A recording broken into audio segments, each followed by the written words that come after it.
Bakit delikado ang stroke at bakit mahalaga ang umaga? Sa kulturang Pilipino, madalas nating marinig ang kasabihang bukas na lang o mamaya na, lalo na pagdating sa kalusugan. Ngunit ayon sa mga neurologists at medical researchers, ang stroke ay hindi naghihintay. Isang maling gawi lamang sa umaga ang maaring magdulot ng pinsalang hindi na maibabalik.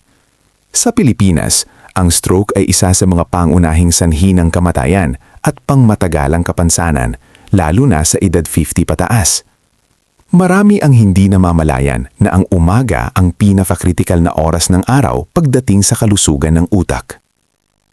Ayon sa mga pag-aaral, ang blood pressure ay natural na tumataas sa umaga.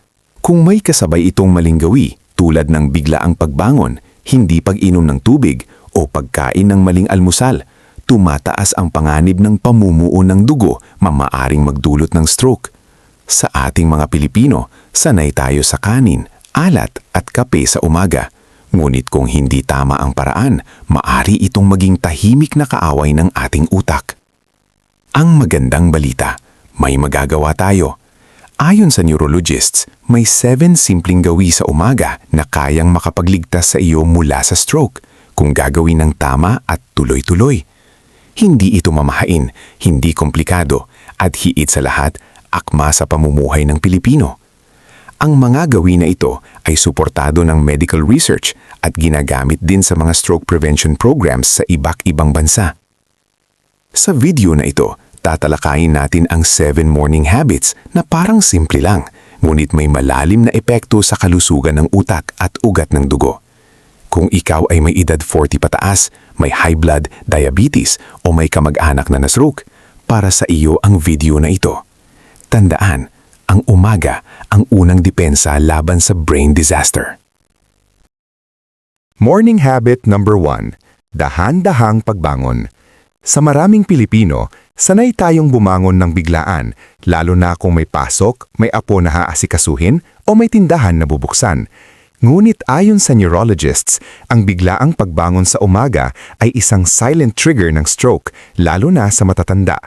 Kapag bigla kang tumayo mula sa higaan, maaring bumagsak o biglang tumaas ang blood pressure.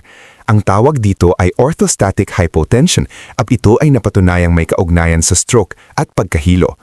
Sa umaga, mas malapot ang dugo dahil sa dehydration habang natutulog. Kapag sinabayan pa ng biglaan ang bangon, maaring mahirapang ang dugo na umakyat sa utak. Ayon sa research sa Journal of Neurology, ang mga taong dahan-dahang bumabangon ay may mas mababang risk ng brain ischemia kumpara sa mga biglaan. Ang tamang paraan na inirerekomenda ng neurologists ay ang 3-step rising method. Una, pagmulat ng mata, huminga ng malalim ng 3 beses habang nakahiga pa. Ikalawa, umupo sa gilid ng kama ng 1 to 2 minuto.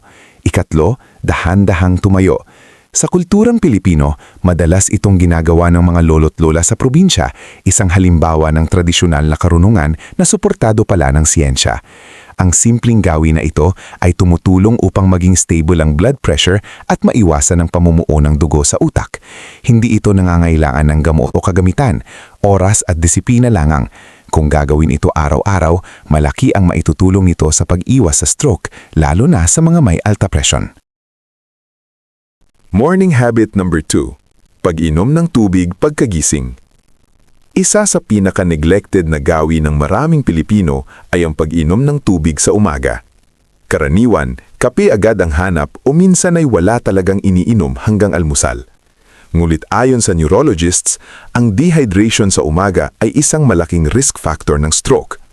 Kapag kulang sa tubig ang katawan, nagiging mas malapot ang dugo, mas madaling mamuo at mas mahiyot dumalay sa utak. Ayon sa pag-aaral ng American Stroke Association, ang pag-inom ng 1 to 2 basong tubig sa loob ng 30 minuto pagkagising ay nakakabawas ng blood viscosity at nakakatulong sa mas maayos na sirkulasyon ng dugo sa utak. Sa kontekstong Pilipino, lalo itong mahalaga dahil mainit ang klima at mas mabilis tayong mawalan ng fluids kahit habang natutulog. Hindi kailangang malamig o may halo. Maligamgam na tubig ang mas mainam, ayon sa neurologists, dahil mas madaling tanggapin ng tiyan at hindi nagdudulot ng biglaang stress sa ugat. Sa ilang lalawigan sa Pilipinas, may nakagawian ng matatanda na uminom ng tubig bago magbasal sa umaga. Isang simpleng ritual na may malaking benepisyo pala sa utak. Kung ikaw ay may high blood, diabetes o history ng stroke sa pamilya, gawing non-negotiable ang pag-inom ng tubig pagkagising. Ito ay parang natural blood thinner na tumutulong upang maprotektahan ang utak mula sa pagbabara ng ugat. Tandaan, ang unang iniinom mo sa umaga ay maaring magligtas ng iyong utak. Kung nanonood ka pa rin ng video na ito at nakakatulong sa iyo ang mga informasyong ito, paki-comment ng numero 2 sa ibaba para malaman kung nandito ka. At kung hindi ka pa nakasubscribe, inirerekomenda kong mag-subscribe ka at i-on ang bell notification para hindi mo makaligtaan ang mga susunod na videos. Ang iyong suporta ay tumutulong sa amin na makagawa pa ng magagandang content para sa iyo. Ngayon, magpatuloy tayo. Morning habit number 3. Panalangin at pagbawas ng stress. Sa kulturang Pilipino, ang panalangin tuwing umaga ay matagal nang nakaugat sa pang-araw-araw na buhay. Para sa marami, ito ay simpleng paghingi ng gabay at pasasalamat. Ngunit ayon sa makabagong pananaliksik sa neuroscience, ang panalangin at iba pang anyo ng mindfulness ay may malinaw at napatunayang benepisyo sa kalusugan ng utak, lalo na sa pag-iwas sa stroke. Kapag ang isang tao ay nagdadasal o tahimik na nagmumuni-muni sa umaga, bumababa ang antas ng stress hormone na cortisol na kilalang salik sa alta presyon, pamumuo ng dugo at pinsala sa mga ugat ng utak. Ayon sa mga pag-aral mula sa Harvard at iba pang medical research institutions, ang patuloy na mataas na stress ay nagdudulot ng chronic inflammation sa katawan. Ang inflammation na ito ay maaaring makasira sa mga blood vessels ng utak at magpataas ng panganib ng ischemic stroke. Sa kabaliktaran, ang regular na panalangin at mindfulness practices ay nagpapagana sa parasympathetic nervous system, ang bahagi ng katawan na responsable sa pagpapahinga at paghilom. Dahil dito, bumabagal ang tibok ng puso, bumababa ang blood pressure at mas nagiging maayos ang daloy ng dugo patungo sa utak. Sa konteksto ng Pilipino, madalas nagsisimula ang araw sa dasal bago mag-almusal o pumasok sa trabaho. Ang simpleng 5 minuto ng taimtim na panalangin ay sapat na upang pakalmahin ang isipan at ihanda ang utak sa mas malinaw na pagdedesisyon sa buong araw. Ipinapakita rin ng research na ang mga taong may regular na spiritual o mindfulness routine ay mas may emotional regulation, mas mababa ang anxiety at mas kontrolado ang galit, mga emosyon na maaaring mag-trigger ng biglaang pagtaas ng presyon ng dugo. Higit sa lahat, ang panalangin ay nagbibigay ng sense of hope at layunin na mahalaga sa mental health lalo na sa mga senior. Kapag ang isip ay payapa, mas nagiging maayos ang komunikasyon ng mga neuron sa utak. Sa ganitong paraan, ang panalangin ay hindi lamang gawaing espiritual, kundi isang praktikal at siyentipikong paraan upang protektahan ang utak laban sa stroke. Sa bawat umagang sinisimulan sa katahimikan at pasasalamat, binibigyan natin ng pagkakataon ng ating katawan at isipan na manatiling malusog at matatag. Morning habit number 4. Tamang almusal, hindi matamis. Maraming Pilipino ang lumaki at nasanay sa almusal na mataas sa asukal. Puting tinapay na may matamis na palaman, 3-in-1 na kape, pandesal na sinasawsaw sa tsokolate o kung minsan ay tuluyang hindi kumakain dahil walang gana sa umaga. Ngunit ayon sa mga neurologists at cardiovascular researchers, ang maling almusal ay isa sa mga tahimik ngunit seryosong salik na nagpapataas ng panganib ng stroke. Kapag nagsimula ang araw sa matamis o walang laman ng tiyan, nagkakaroon ng biglaang pagtaas at pagbagsak ng blood sugar. Ang tinatawag na blood sugar spike na ito ay nagdudulot ng pamamaga sa mga ugat kabilang ang maliliit na ugat sa utak, na kalaunan ay maaring magresulta ng pagbabara o pagputok, mga pangunahing sanhi ng stroke. Ipinapakita ng mga pag-aaral na ang paulit-ulit na insulin spikes tuwing umaga ay nagpapalala ng insulin resistance, nagpapataas ng blood pressure at nagpapabilis ng pagtigas ng mga ugat. Arterial stiffness. Ayon sa pananaliksik na inilathala sa Journal of the American Heart Association, ang mga taong regular na kumakain ng almusal na may protina at fiber ay may mas mababang panganib ng stroke at mas kontroladong blood sugar sa buong araw. Dagdag pa rito, binibigyang diin ng Harvard Medical School na ang balansing almusal, may protina, hibla at healthy fats ay maaring magpababa ng stroke risk ng humigit kumulang 20%, lalo na sa mga nasa edad 50 pataas. Sa kontekstong Pilipino, hindi kailangang mahal o komplikado ang tamang almusal. Isang itlog na may gulay tulad ng talbos ng kamote, kangkong, ampalaya o malunggay, kasama ng kaunting kanin, kamote o saba ay sapat na.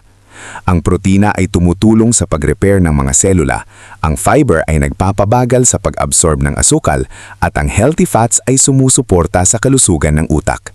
Ang ganitong kombinasyon ay nakakatulong upang manatiling stable ang blood pressure at maiwasan ang biglaang pagtaas ng glucose. Tandaan, ang almusal ay hindi lang para sa kabusugan. Ito ang unang depensa ng utak at mga ugat sa buong maghapon.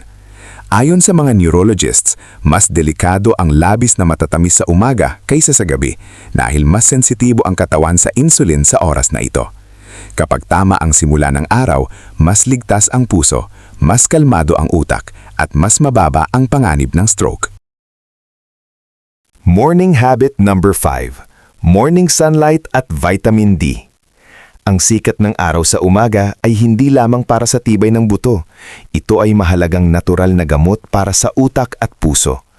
Ayon sa maraming proven medical studies, ang kakulangan sa vitamin D ay may malinaw na kaugnayan sa mas mataas na panganib ng stroke, alta presyon at pamamaga ng mga ugat. Kinonfirma ng mga neurologists at cardiologists na ang mababang antas ng vitamin D sa dugo ay maaaring magpahina sa blood vessels, magpalala ng inflammation at magdulot ng hindi maayos na daloy ng dugo patungo sa utak, isang tahimik ngunit seryosong banta lalo na sa mga nasa edad 50 pataas. Nakakagulat man, sa Pilipinas na may sikat ng araw buong taon, marami pa ring Pilipino ang kulang sa vitamin D. Dahilan nito ang modernong pamumuhay. Maagang nasa loob ng bahay, naka-aircon, nakatutok sa cellphone o TV at bihirang lumabas sa umaga. Ayon sa lokal at internasyonal na pag-aaral, sapat na ang 10-15 minutes na morning sunlight exposure bandang 6 to 8 ng umaga upang makatulong sa natural na produksyon ng vitamin D ng katawan. Hindi kailangan ng matinding init o matagal na pagbibilad. Pinatutunayan ng research na ang regular na morning sunlight ay nakakatulong sa pag-regulate ng blood pressure dahil pinapagana nito ang nitric oxide sa balat na nagpapaluwag sa mga ugat. Nakakabawas din ito ng chronic inflammation, isa sa mga pangunahing sanhi ng baradong ugat at stroke. Bukod dito, ang sikat ng araw sa umaga ay nagpapataas ng serotonin, ang feel-good hormone, na tumutulong sa stress control, mas maayos na tulog at mas balansing emosyon, mahalaga sa pag-iwas sa biglaang pagtaas ng presyon ng dugo. Sa kulturang Pilipino, sanay ang mga nakatanda na magwalis ng bakuran, magdilig ng halaman o maglakad-lakad sa umaga, mga simpleng gawain na may malaking benepisyo sa kalusugan. Ang pagbabalik sa ganitong gawi ay hindi lamang tradisyon, kundi isang scientifically proven habit para protektahan ang utak at buhay. Tandaan, minsan ang lunas ay hindi gamot, kundi liwanag ng araw. Morning habit number 6. Banyaad na paggalaw. Hindi kailangang mag-jogging, magbuhat ng mabibigat na weights o pumunta agad sa gym upang maprotektahan ng utak laban sa stroke. Ayon sa mga neurologists at sa iba't ibang pag-aaral sa larangan ng brain health, sapat na ang 5 to 10 minutong banyaan na paggalaw sa umaga upang gisingin ang sirkulasyon ng dugo, lalo na papunta sa utak. Sa katunayan, ang bigla at mabigat na ehersisyo pagkagising, lalo na para sa mga senior, ay maaaring magdulot ng biglaang pagtaas ng blood pressure na isang kilalang risk factor ng stroke. Sa kulturang Pilipino, likas na bahagi na ng umaga ang banyaad na galaw. Ang pagwawali sa bakuran, pagdidilig ng mga halaman, pag-aayos ng higaan o kahit marahang pag-unat ng katawan habang nagkakape ay mga halimbawa ng natural at ligtas na morning movement. Hindi ito nakakapagod pero sapat upang unti-unting painitin ang mga kalamlam kalapan tasiglahin ng daloy ng dugo. Ang ganitong uri ng galaw ay mas madaling sundin araw-araw, kaya mas nagiging consistent, isang mahalagang susi sa pangmatagalang kalusugan ng utak. Ayon sa isang pag-aaral na inilathala sa Stroke Journal, ang regular na light physical activity sa umaga ay nakakatulong magpababa ng posibilidad ng blood clot formation, isa sa mga pangunahing sanhi ng ischemic stroke. Bukod dito, napag-alaman ding pinapabuti nito ang brain oxygenation. Ibig sabihin, mas maraming oxygen ang naaabot sa mga brain cells, kaya mas alerto ang isip at mas nababawasan ang panganib ng biglaang pagkahilo o pamamanhid. Ipinapakita rin ng research na ang gentle movement ay nakakatulong sa mas maayos na regulation ng blood sugar at blood pressure, dalawang critical na salik sa stroke prevention. Ang pinakamahalagang prinsipyo dito ay consistency, hindi intensity. Mas mainam ang kaunting galaw na ginagawa araw-araw kaysa sa isang beses na mabigat na ehersisyo na sinusundan ng ilang araw na pahinga. Para sa mga senior, lalo na yaong may alta presyon o kasaysayan ng stroke, ang banyaad na paggalaw sa umaga ay isang ligtas, praktikal at napatunayang paraan upang alagaan ang utak. Sa simpleng paggalaw na nakaayon sa kulturang Pilipino, nagsisimula ang araw na may mas malinaw na isip at mas protektadong kalusugan. Morning habit number 7. Morning bathroom habit. Isa sa mga pinaka-hindi napapansing panganib sa kalusugan ng utak tuwing umaga ay ang malakas na pag-iri sa banyo, lalo na sa mga nasa edad 40 pataas. Maraming Pilipino ang sanay na pilitin ang sarili kapag nahihirapang dumumi, iniisip na normal lang ito. Ngunit ayon sa mga neurologists at medical studies, ang bigla at malakas na pag-iri ay maaaring magdulot ng biglaang pagtaas ng blood pressure at intracranial pressure na direktang naglalagay sa utak sa panganib, lalo na sa stroke. Sa medical science, ito ay tinatawag na Valsalva maneuver. Kapag umiiri ng malakas, humihinto sandali ang maayos na daloy ng dugo pabalik sa puso, kaya tumataas ang pressure sa ulo at utak. Ayon sa pananaliksik na inilathala sa Journal of Neurology, ang ganitong biglaang pressure spikes ay maaaring mag-trigger ng ischemic o hemorrhagic stroke, lalo na kung may alta presyon, diabetes o baradong ugat ang isang tao, karaniwang kondisyon sa maraming Pilipino. Sa kulturang Pilipino, madalas nating marinig ang payo ng matatanda, huwag magmadali sa banyo. May katotohanan ito. Ang katawan ay hindi dapat pinipilit. Kapag constipated ka, senyales ito na kulang ka sa tubig, fiber o tamang pagkain noong nakaraang araw.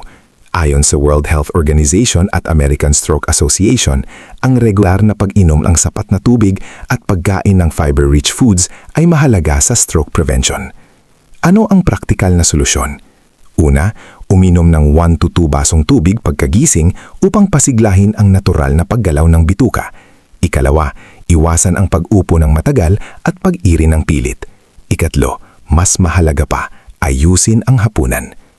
Meal for dinner recommendation, walang dessert. Pumili ng isda tulad ng bangus o galunggong na mayaman sa omega-3 na napatunayang nakababawas ng inflammation at stroke risk. Isama ang gulay gaya ng pechay o sayote na mataas sa fiber at tubig para sa maayos na pagdumi kinabukasan. Magdagdag lamang ng kaunting kanin para sa balanse. Huwag susobra. Tandaan, ang stroke ay hindi lang nangyayari sa biglaang pangyayari. Minsan, nagsisimula ito sa simpleng ugali sa umaga. Ang pag-aalaga sa banyo habits ay tahimik ngunit makapangyarihang hakbang para iligtas ang iyong utak at buhay. Ang wakas na kaisipan. Ang stroke ay bihirang mangyari ng biglaan. Ayon sa mga neurologist at malalaking pag-aaral sa cardiovascular health, ito ay kadalasang bunga ng taon-taong maling gawi, kulang sa tulog, maling pagkain, dehydration, labis na stress at kawalan ng galaw sa katawan. Unti-unti nitong sinisira ang ating mga ugat at utak hanggang sa dumating ang isang araw na huli na ang lahat. Ngunit ang magandang balita, ipinapakita ng agham na maaaring pigilan ng stroke sa pamamagitan ng maliliit ngunit tuloy-tuloy na pagbabago, lalo na sa umaga. Ipinapakita ng pananaliksik na ang simpleng pag-inom ng tubig pagkagising ay nakakabawas sa lapot ng dugo, kaya bumababa ang panganib ng pamumuo ng blood clot. Ang tamang almusal na may protina at hibla ay tumutulong sa kontrol ng blood sugar at blood pressure, dalawang pangunahing salik sa stroke. Ang banayad na paggalaw sa umaga, gaya ng pag-unat o paglalakad, ay napatunayang nagpapabuti ng sirkulasyon ng dugo at nagpapagana ng utak. Maging ang ilang minutong tahimik na paghinga o panalangin ay may malaking epekto sa pagbawas ng stress hormones na nakaaapekto sa kalusugan ng ugat at puso. Hindi kailangan ng mamamahaling gamot o komplikadong therapy upang magsimula. Ayon sa mga eksperto, ang konsistensya ang tunay na susi. Ang araw-araw na disiplina, kahit simple, ay may mas malaking epekto kaysa biglaang pagbabago na hindi naman natatagal. Bilang Pilipino, likas sa atin ang malasakit sa pamilya, lagi nating inuuna ang kapakanan ng iba. Ngunit tandaan natin, hindi natin lubos na mapoprotektahan ang ating mahal sa buhay kung tayo mismo ay pabaya sa sariling kalusugan. Ang pagiging malusog ay hindi pagiging makasarili, ito ay isang responsibilidad. Kaya simulan mo bukas ng umaga, dahan-dahan, may isang basong tubig, may masustansyang pagkain, may kaunting galaw at katahimikan ng isip. Sapagkat ayon sa agham at karanasan, minsan ang isang simpleng umaga, kapag inalagaan, ay sapat na upang magligtas ng isang buhay. Kung nagustuhan mo ang video ito at nakatulong ito sa iyo, mangyaring i-like, mag-subscribe at i-share. Ang inyong suporta ay tumutulong sa amin na patuloy na gumawa ng magagandang content upang kayo ay mabigyan ng kaalaman at inspirasyon. Salamat sa panonood at inaasahan naming makita kayo sa susunod na video.